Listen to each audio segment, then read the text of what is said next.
This is the Todd Shapiro Show on Canada Talks, SiriusXM 167.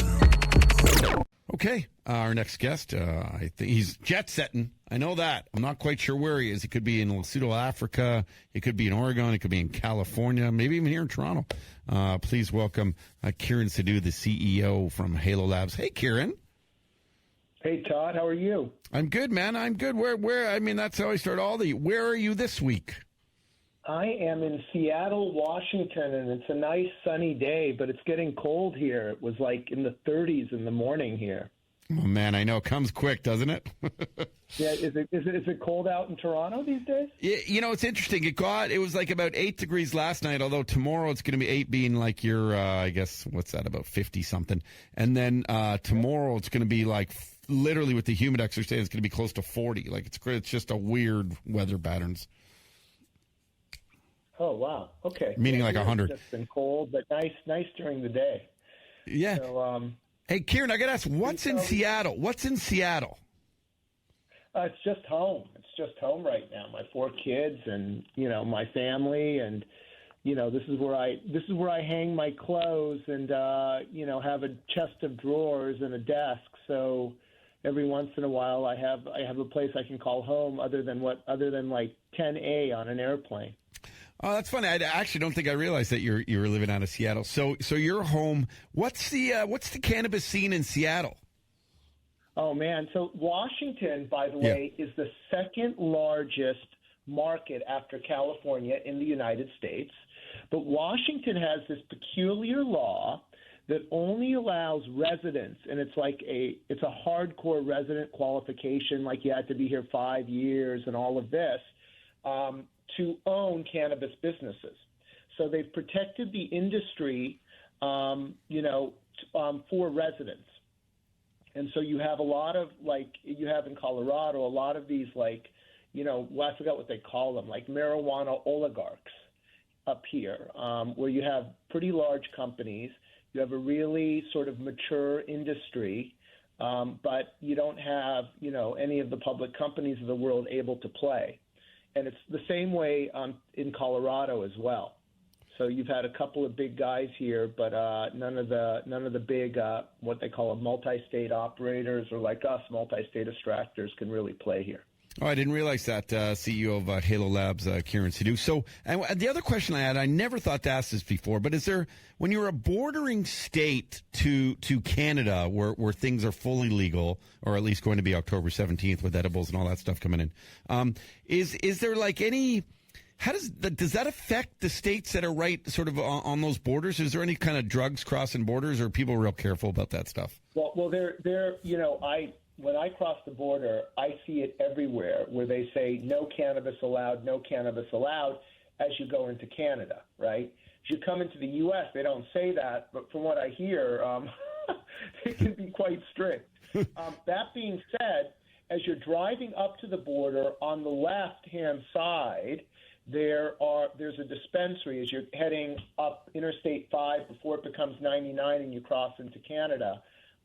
There's a dispensary on the left, and what's funny about it is in that chain across the street from that is where the U.S. Border Patrol's office is. So I'm sure the guys may be off after their shift are going over to the dispensary, getting a little cannabis and a couple of beers and going home. Well, all right, good to know. I put it out there for those listening to us in Vancouver or in Seattle. Just be careful when it comes to the borders, I guess. Kiran. Oh yeah. Oh no. I mean, you remember that was that whole thing where they were banning Canadians for life on the U.S. side. Yeah. It was most of those incidents were up here at this place they call the Peace Arch. Oh. Which is the main property. Yeah. A bunch of them were up here. And then a couple of them, I think, actually happened in Nevada during MJ Biz, which is the big conference. So, yep, and I'm always fortunate for my Canadian directors. I always tell people, the Canadian directors I have, I love them. Yeah, I'm not going to mention them on the radio. No, don't mention. I was just going to say. I mean, don't check it. Don't say their names at all. Kiran Sidhu on the phone with us in Seattle, and Hey, listen, Halo Labs, as a publicly traded company, we've seen an interesting time right now in sort of cannabis pot stocks and stuff. But I got to tell you, in my opinion anyway, it seems like a lot of investor interest. It's got to please you. Yeah. I kept telling people, and I couldn't say it until we could prove it, but I kept telling people, look, Oregon is a sleeper. Oregon is a sleeper, right? And a lot of people have been negative on Oregon and Washington, Colorado, and Oregon, saying, look, they're mature markets, a lot of competition.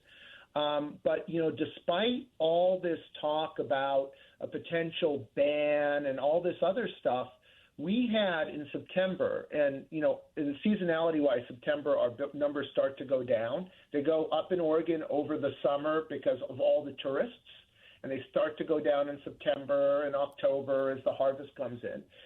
We just announced today that we had total sales orders in Oregon in September of $1.8 million in the month.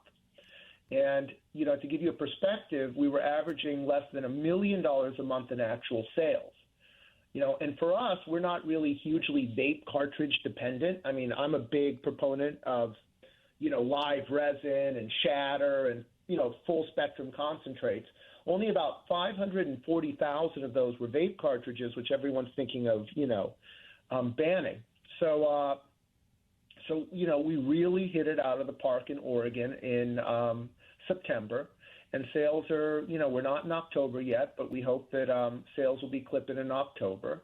And it just goes to show you that, despite what all the pundits say about these markets maturing, people really, are buying in Oregon, and now I can probably say instead of 50,000 people a month are buying our products, if I just double it up, maybe 100,000 people a month are buying our products. That's great news to hear. Now tell me a little bit about Oregon, because I really don't know much about that state. And is it just because it, perceptually, Kiran, is kind of like not sexy, like what's going on in Oregon? Like, what is it? I don't even know what it's known for. Well, Oregon, is known for its logging business. And Portland, which is the main metropolitan area where I think about 70% of the population resides, was known as Stumptown, right? And they called it Stumptown because it was a big logging town and what was left was stumps. And now it's a big marijuana town. And, Oregon is pretty much known for the quality of its marijuana it grows. Both indoors and particularly outdoors in the Rogue River Valley, which is on the border with California and part of the Emerald Triangle. And it's really, in many ways our home jurisdiction. It's where we started. And when we started in Oregon, we believed that there would be federal legalization and Hillary Clinton would win the election. We were a little wrong. And we wanted to set up a base in Oregon, and especially in southern Oregon, where we had abundant biomass, which we still do. As far as the eye can see, when you get up on a mountain up there, all you see is hemp and marijuana this time of year. The air just smells of it. Huh. And we set up in an old fiber optic facility. It's about, 10 indoor, don't quote me, and 4,000 or 5,000 of outdoor on the back of train tracks. And what we envision, and one day it still may happen, that we would just continually produce concentrates and oils and literally put them in barrels and put them in, trains and just ship them back east. That was our vision with it. And the business grew and grew, and then Oregon became a little depressed because there were too many players. And now what we're seeing is what I call those shoots of green, where, at least with us, we're starting to see significant increases in sales in Oregon. Yeah, amazing to hear again. And how long would it take you to get from Seattle to, say, where your grow up is in Oregon? Well, by plane, it's about an hour. Yeah. By car, it's substantially longer because, remember, it's going to the California border. It's both grow ops and manufacturing. I mean, we grow 6 acres there as well. And this year, for everybody, and I don't know, Todd, if I showed you those pictures when I was at our partner farms in Mendocino, California, but this year has been an amazing grow year. It's been, as far as I've been in the business, which is since about late 2012, this has been the best grow year I've seen. And that's just as a result of favorable climate conditions throughout the Emerald Triangle. But, I think we're going to get out of 6 acres at least 15,000 pounds of grow, which is 6,800 kilos. And, it's just been a great year for everybody. So there's going to be a lot of good material around. If any of you come down to Oregon or California, there's going to be some great fresh flower to smoke, starting in about 2 to 4 weeks. It'll be 4 weeks before it hits the shelves. And quickly, your take. I know we've talked to you about it in the past before. We've also talked to representatives within your organization at Halo Labs, Katie Fields, and just sort of this vape controversy, the differences between your sort of very independently verified DabTabs and what's going on there. What are the updates in the vaping world? Well, I think what we're hearing is that California, the Department of Health, has come out with warnings, and the city of LA has been floating with some sort of ban, but it looks like California, my gut tells me that California is just going to warn people and they're going to crack down on the black market. In Oregon, the Oregon Health Authority recommended a bunch of actions to the governor. One of them, which is an outright ban for 6 months on all vaping products. And we still don't know which way Oregon is going to go. But we fully expect that if Oregon does ban vape and vape products, to us, we've always been the concentrate company, right? So vape cartridges to us are an important part of our business, but it's not 100% of our business like other companies, because we always have believed in the medical value, and we're a little bit of purists. So we've always believed in concentrates, the live resin, the shatter, the butter, the diamonds, the terp sauce, the more artesian stuff. And, we're probably in Oregon the largest, if not one of the largest, concentrate players. And so that business should not be affected. The name for that is dabbing. And the DabTabs are just an extension of dabbing. It's more of a convenient, on-the-way, measured dose to go about doing it. So we think that business could grow. I'm actually putting out a personal letter to every dispensary owner in Oregon, and I plan to do the same thing to every dispensary owner in California, saying, hey, look, we got DabTabs, and you guys are welcome to try it, and we'll give you a sample box. And, now is the time maybe for people to, look seriously at, sort of advancing their marijuana consumption habits onto concentrate.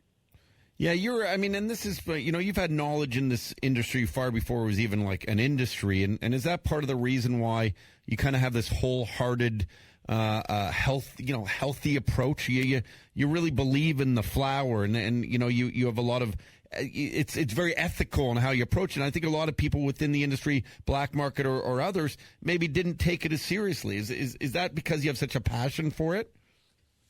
Well, I have a passion for it, and what I believe is that over time, as a market evolves, and people, sort of like when you're a kid, you drink beer, you drink some cheap wine or what have you, when you're first experiencing something. And to me, a lot of distillate is that way. It's, pure THC, it's high concentrated, but it's distillate. And, you can flavor it as chocolate, lavender, you can vanilla, mango, what have you, and it's more palatable for people.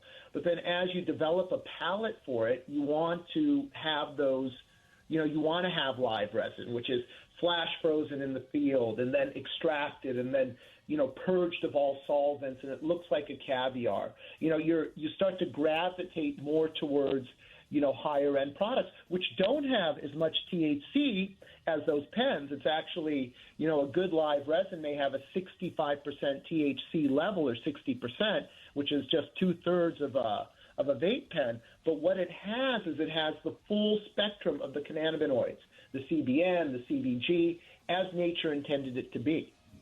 Hey, Kiran Sidhu, it's always so good to catch up with you. Congratulations on just sort of announcing over at Halo Labs that in your Oregon business alone, approximately 1.8 million US dollars, by the way, folks, of sales over the month of September, with an estimated vape cartridge sales of about 540 grand. Really good news. I love talking to inspirational entrepreneurs and this growing industry, learning from you, hearing your passion, but also the knowledge that you provide all the listeners. Thank you again for your time. Hey, thanks for having me. Take care, everybody. Kiran Sidhu, everyone, and check out. I'm biased here because I help with some brand strategy with the company here. So, but check. I can't give financial advice here, but check out. Do your due diligence on the stock. It's called Halo. That makes sense. Halo Labs. This is the Todd Shapiro Show on Canada Talks, SiriusXM 167.